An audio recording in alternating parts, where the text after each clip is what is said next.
కృష్ణా జిల్లా టీడీపీ నేతల మధ్య మాటల తూటాలు పేలుతున్నాయి. నేతల మధ్య తారాస్థాయికి చేరిన ఆధిపత్య పోరు పార్టీకి తలనొప్పిగా పరిణమిస్తోంది. కేశినేని నాని, దేవినేని ఉమల మధ్య వివాదం అలా ముగిసిందో లేదో మరో ఇద్దరు నేతల మధ్య వివాదం రచ్చకెక్కింది. పార్టీలో సీనియర్లమంటూ కొందరు తమకు తగిన ప్రాధాన్యత ఇవ్వడం లేదంటూ యలమంచిలి రవి తీవ్ర స్థాయిలో ధ్వజమెత్తారు.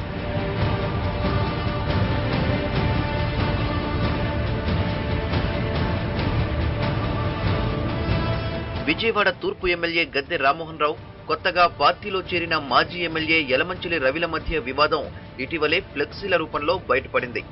తాజాగా అది ఒకరిపై ఒకరు ఆరోపణలు చేసుకోవడం వరకు వచ్చింది.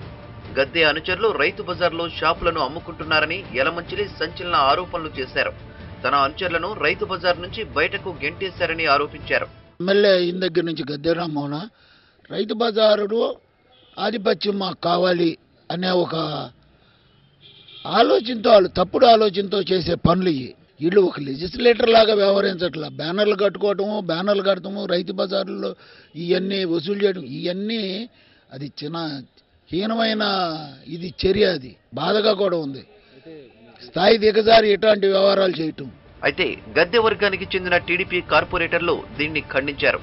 రైతు బజారు దుకాణాలను పారదర్శకతతో కేటాయిస్తుంటే చూస్తూ ఓర్వలేకే ఈ ఆరోపణలు చేస్తున్నారని వారు ఆరోపించారు.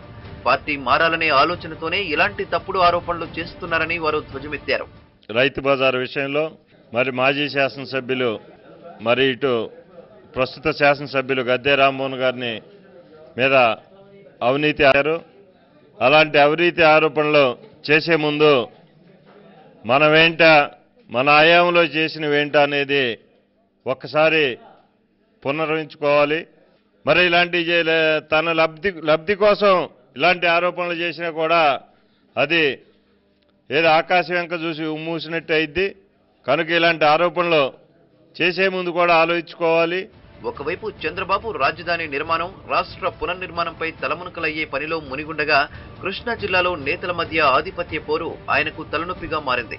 చేజేతుల ప్రతిపక్షాలకు విమర్శనాస్త్రాలు అందిస్తున్న కృష్ణా జిల్లా నేతల తీరుపై మండిపడుతున్న బాబు వీళ్ళందరినీ ఎలా కంట్రోల్ చేస్తాడో వేచి చూడాలి.